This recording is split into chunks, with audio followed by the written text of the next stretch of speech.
So this is Abbasid. Right now we are talking about Abbasid. How do I play Abbasid? So I send one villager immediately to the milled building. Then I send the rest as well, of course, to the berries. For me, it's much easier because I need to talk with the dents on the Twitch chat. So that's what I'm doing. Then I'm sending villager to the gold, and I'm also will check his base if he is doing some dark age trickery. If my opponent is rushing me in the dark age with spearman, like let's say there is a high chance that this or that civilization is rushing you in the dark age, then instead of building down my house of wisdom, I'm gonna build here a tower, right? So that's why it's so good as well to check his base, check what he does. If you don't see villager on gold, or you see a villager approaching you menacingly, then just build a tower. And after that, you just gonna get your 50 wood and build a house of wisdom. You know what I mean? So right now, oh sorry, what I wanted. Okay, sorry. What I wanted to say is get a little bit of wood when you see it. Put down the tower, and after that, get a little bit more wood to build a house of wisdom. So that's what I wanted to say. Or there's a really good way to play it. If you don't put a mill, so you don't go berries, then you will have 100 wood. You will have 100 wood if you skip berries. But for that, you need to learn which civilization can do Dark Age rush. I give you some good example. Japanese, Ottoman, HRE, Mongols. This is the or House of Lancaster. These 5 civilizations is the main Dark Age rushing civilization. Sometimes Katie does Dark Age rush as well, but not always. So the 5 main rushing civilizations is House of Lancaster, is Japanese, Mongol, Ottoman. Wait, which was the and Mongols? Yeah. So that's the 5 Dark Age rushing civilization where it's fine to skip out the meal and instead of the meal just build a tower on your gold. That's perfectly fine. There is no problem with it. So now I did not get Dark Age rushed, but I will get a crazy amount of feeder pressure. Now this game is really good against civilization that has a man-at-arm in the Feudal Age, because so many people trying to claim that there is no counter to the Feudal man-at-arm, which there is. There is actually a counter to the Feudal man-at-arm, which is archers, so just keep making archers. So now I'm aging up with the economic wing. I'm slowly heading towards to build my second TC. So my opponent is building the barracks here, as you see, because he wanna do some rush against me.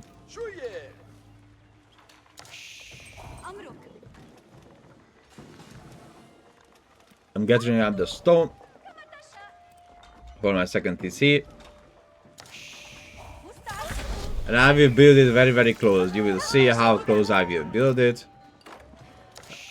But I saw that, okay, he's doing some really good timing on those Hospitaller Knights. He's even building an outpost on me to prevent future outposts around my base.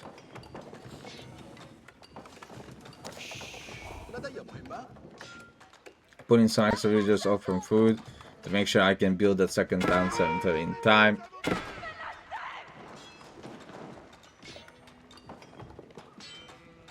Okay, I have the stone, and I will place the second town center immediately. I mean, placing it here or here, both are really good idea. This one also protect the main TC, protects the second TC, so I was like, alright, I'm gonna put it there. That's a fine location. Meanwhile, he's keep pumping the Hospitaller Knight in Feudal. Which again, they are nice. They are a little bit more HP. They have a little bit more HP than a normal Minotaur, but of course they have a little bit less armor. I mean, a lot less armor, less on melee and less on ranged. But it should be still fine, because they don't have that much of armor, but they can heal, so that's very important.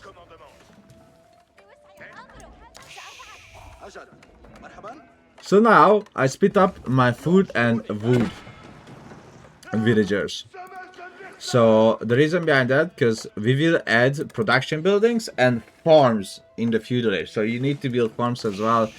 Since you are playing like a half English style. What is half English style? Is that your farm is also cheap, just like English. Okay, not that insanely cheap, because English is like what, 45, 35, as whatever. But you also have faster gathering. You have 15% faster gathering without upgrading anything. You don't need to get immediately the double products or the horticulture. If you just reach golden age, level 1, tier 1, you're gonna get her 50% faster, which is again is the same as upgrading your first, well, not really upgrading your first economic average, because they are only 10%, but close to it, unless if you're upgrading double products, because that's 15%. So now building production building farms. So like I'm splitting up, right? So I'm building a few production building a few farms. After that, building more production building more farms. But I'm just making sure my economy stays clean. And I can make everything without a problem. Sending out a few archers, because I was scouting his base. I did not see that he has stable. So since he doesn't have stable, let's do some damage to his villagers, right? And this is very, very important when you are playing against someone. When they are putting a pressure on you, they are on the map, right? Just like in this scenario. My man, he put pressure on me, so he's thinking he can freely get the resources on the map. Loses one villager. He loses a second villager. And then maybe loses another villager. So he lost 3 villager already. Look at the villager number difference, 35 to 23, because when Katie ages up, they lose 3 villager already on the age up. And he also researched pilgrims. Well, that's another 1 villager. So Katie age up plus pilgrim equals 4 villager behind, right? But then I'm on 2 TC as well, so that's pumping the villagers for me. So now I'm just mainly making archers and slowly making a few horsemen as well to counter his archers. But as you can see, archers are really good against Minotaur type of units. But if they have a great number, you should not stay there and open your legs and like, alright brother, come in. When they have a great number, try to match your numbers as well. Because small amount of archer will not counter any kind of Minotaur. Good amount of archer will do. As you see, I'm on 3 farms already, building production buildings. I still have a good amount of sheep. I'm spending my resources making archers. I made a few camel archers as well, because they have insanely good base damage. And because of the insanely good base damage, they do very, very well against the Minotaur type of units. Like, very, very well.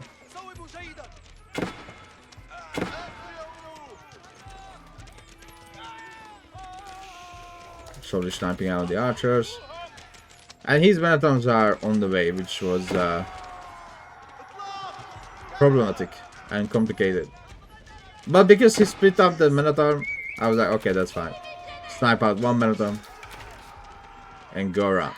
So now, because he's focusing on the middle of the map, I had the time to sneak out some villager and get their gold. Like, he tower rushed only the main gold, I mean my first gold, but I was like, okay, so he has more time to spend to protect himself. So this is my time to sneak out a little bit and get the gold.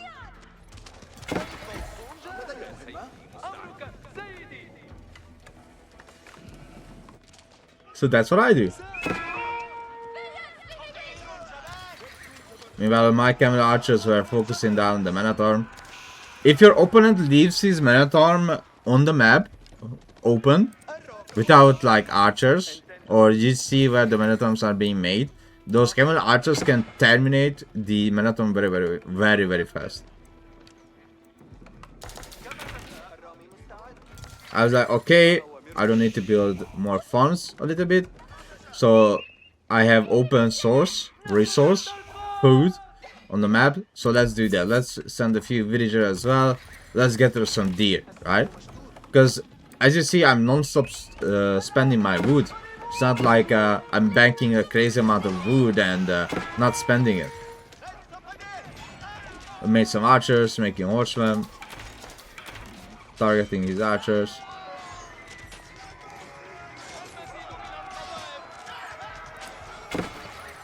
Sadly, he had +1/+1 already, so he was doing much better against my archers. But we are trading, You can see my disserve value is not even bad. I have 3,000, he has 1,900. 3,200 to 2,100. So the trade, the military trade, trading his military was insanely good for me here, even though I didn't have blacksmith upgrades yet. I have higher military number, higher villager number. I have everything higher. And slowly building even more farms around my TC. So I was giving a thought for myself that I need to save up a little bit of wood and build a ramp, just destroy this, because this is very, very annoying. But I'm gonna do that a little bit later on. I'm sending a few villagers even more to this deer camp. Because I kind of want to go to Castle Age as well. Like, I need a certain time where I tell myself, okay, it's enough. We are not making more units. But this was the perfect timing for that. This fight. I was like, okay, like, straight time, baby. I lost a few camel archer that was doing the main DPS on the man at arm. But I was like, that's fine. If I just kill this army, I'm in the control, baby. So now, as you can see, my resources are banked up very, very well. Look at the resource per minute. That's perfect. And here, I was like, okay, I push him in, like, insanely in. So, let's chill down a little bit. Let's get up all the resources we need. And we're gonna be fine. We're just getting a deer. I'm getting wheelbarrow as well. Since, well, I have some spare gold in the bank. Looking with the horse, and look at that. Sending horse in here. Just, I don't want to give him that feeling that, okay, I'm aging up, right? If I don't show up anymore or I'm not being aggressive, then it gives him the feeling that, oh my god, this player is actually aging up. I'm in danger. I need to baboon him. I don't want him to baboon me. You can see I have plenty of 6 farm already. Oh, farms here as well. I forgot to show you. See? I was spending the wood into the farm. I have killed 5 villagers of his so far. So, we are at this state where I don't need to make more military units. Even if I lose this fight here, but I trade very, very well, I don't make more units. I just stop. Stop making units. You can go up into military wing, that's good. Culture wing, that's good as well. You can use both of them. Get to the castle age. With culture wing, you get faster imperial. With military wing, you get stronger units and very, very strong archers. So it's up to you which one you choose. Also, your town center and keeps can heal in castle age. So doing an insanely good trade. Meanwhile, I have the resources in my bank. I raided his wood line as well.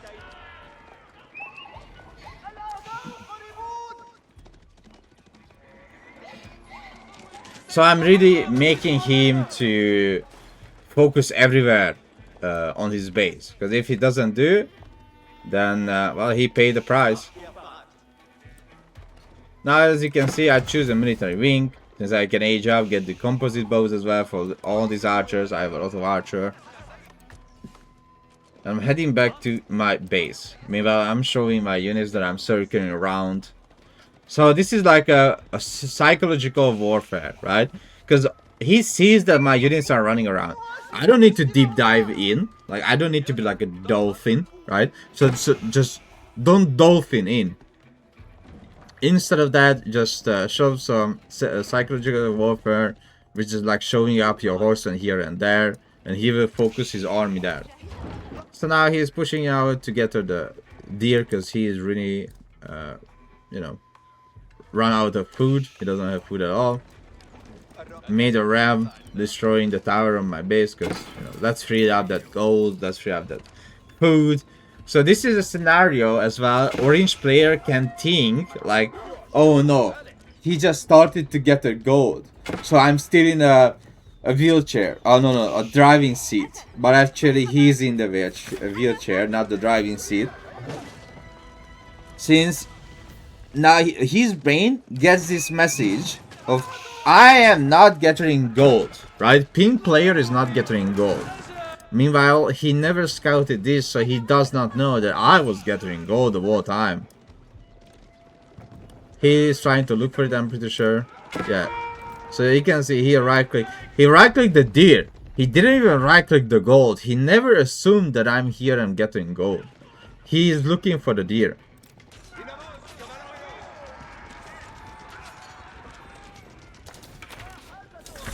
But now I aged up into Castle Age. I have a lot of barracks. I immediately queue up Gulam. I make composite bow. I'm getting archer upgrade. I'm getting horseman upgrade. And he gives up. Age of Empires 4 is not just all about microing and macroing your army, but trying to be smarter than your opponent. Well, that's how I play Abbasid.